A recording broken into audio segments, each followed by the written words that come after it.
నేను దేవుణ్ణి అడిగాను, ఎందుకు నన్ను సమస్యాత్మకమైన నీళ్ళలో నడిపిస్తున్నారు అని. ఆయన చెప్పాడు, ఎందుకంటే మీ శత్రువులకు ఈత రాదు గనక. నేను మరలా దేవుణ్ణి అడిగాను, ఎంతో కష్టపడుతున్నాను కానీ ఎందుకు విఫలం అవుతున్నాను. దేవుడు చెప్పాడు, ఎందుకంటే నీవు ఇప్పుడున్న స్థాయి లేదా ఎదుగుదల సవాళ్లను ఎదుర్కొని ఇబ్బందులను అధిగమించడం ద్వారా వచ్చినవని గుర్తు చేసుకో.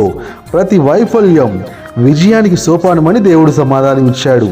నేను దేవుణ్ణి మరలా అడిగాను, జీవితం బాధ మరియు నిస్సహాయతతో నిండినట్లు కొన్నిసార్లు ఎందుకు అనిపిస్తుంది అని.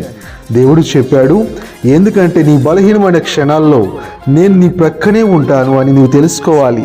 నీకు కలిగిన ఆవేదనలో కూడా ఒక మంచి వ్యక్తిత్వానికి కావలసిన ఆకృతిని ఇస్తాను.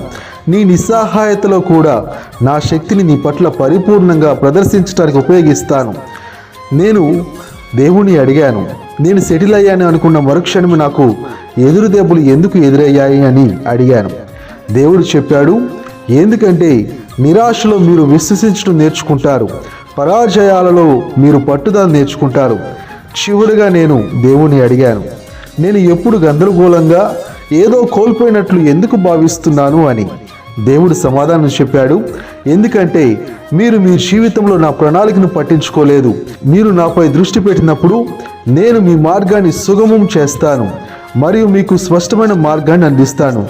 నన్ను నమ్మండి, నేను నిన్ను సృష్టించిన సృష్టికర్తను. ప్రతిదీ నా నియంత్రణలో ఉంటుంది.